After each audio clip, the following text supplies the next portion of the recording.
The Last Word, Episode 6. Inside the Institutions, How Accountability Fails. Intro.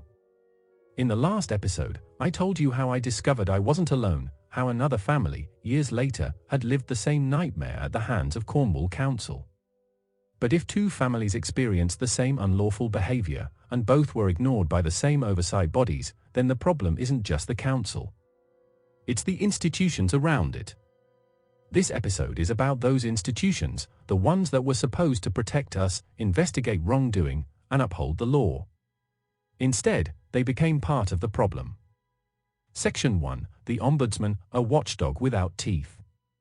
The Local Government and Social Care Ombudsman, the LGSCO, is meant to be the independent body that investigates complaints against councils.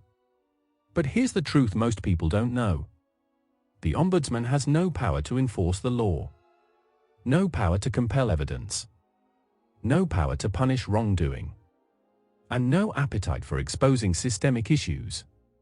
When I submitted my complaint, I provided evidence of unlawful charging, evidence of misrepresentation, evidence of procedural unfairness, evidence of an illegal property caution, evidence of financial and emotional harm. And what did the LGSCO do? They refused to investigate. Not because the evidence was weak. Not because the law was unclear. Not because the complaint was out of time. I had new evidence, which the law allows. They refused because investigating would require them to confront something they avoid at all costs. Systemic misconduct inside a local authority. The Ombudsman is designed to handle small errors, not expose large ones. It is designed to smooth over problems, not reveal them. It is designed to protect the system, not the public. And in my case, and Andy's, that's exactly what it did. Section 2. Action Fraud, a system that doesn't investigate fraud. Action Fraud is the National Reporting Center for fraud. But here's the uncomfortable truth. Action Fraud does not investigate fraud. It collects reports. It filters them. And most of them go nowhere. My report, NFRC 21090 for 762068, contained clear evidence of false representation, identifiable individuals, financial loss, unlawful use of legal powers, documentary proof. And yet, the response was a template letter. No viable line of inquiry. Despite the fact that the individuals were named. Despite the fact that the documents were clear. Despite the fact that the conduct met the statutory definition of fraud. Action Fraud didn't fail. It functioned exactly as designed, as a buffer between the public and the police.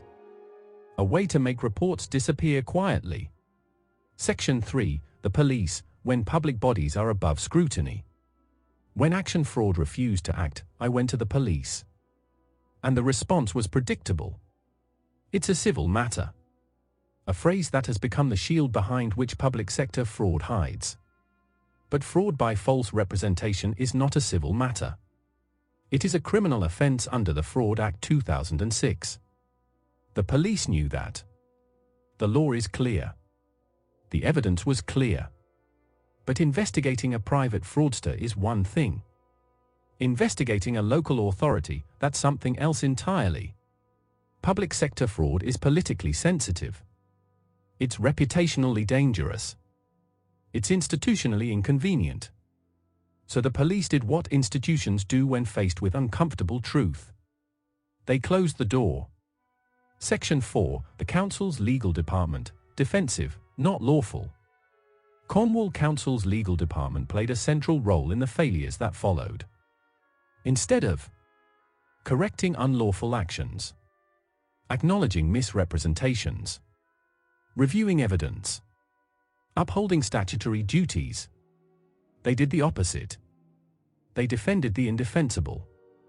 They justified the unlawful. They rewrote history. They buried evidence. They misled oversight bodies. They protected the institution, not the public. And this wasn't incompetence. It was strategy. Because once a council admits wrongdoing in one case, it opens the door to every other case. And that is something they will do anything to avoid. Section 5. The culture of institutional self-protection. When you look at all these institutions together, the council, the ombudsman, action fraud, the police, a pattern emerges. A pattern of denial, deflection, minimization, procedural obstruction, refusal to investigate, refusal to disclose, refusal to accept responsibility. This isn't a series of isolated failures. It's a culture. A culture where public bodies protect themselves first. Where accountability is optional. Where the truth is inconvenient. Where victims are expected to give up. And most do. Not because they're wrong, but because the system is designed to exhaust them. Section 6. The cost of institutional failure. The cost of these failures isn't measured in paperwork. It's measured in people. Families who lose their homes. Carers who break under the pressure. Elderly people who die without the care they were entitled to. Children who watch their parents crumble under stress. Partners who carry the emotional weight alone. The system doesn't see that cost. It doesn't feel it. It doesn't acknowledge it. But we do. And that's why this story matters. Because behind every institutional failure is a human being. Behind every unlawful charge is a family. Behind every refusal to investigate is a truth that someone is trying to bury. Closing. In the next episode, I'll take you into the heart of the legal battle, the filings, the hearings, the procedural games, and the moments where the council's narrative began to fall apart. This is where the system starts to crack. This is where the truth becomes harder to hide. And this is where the fight for justice becomes impossible to ignore. If you've ever wondered what happens when an ordinary citizen takes on a public authority, Episode 7 will show you.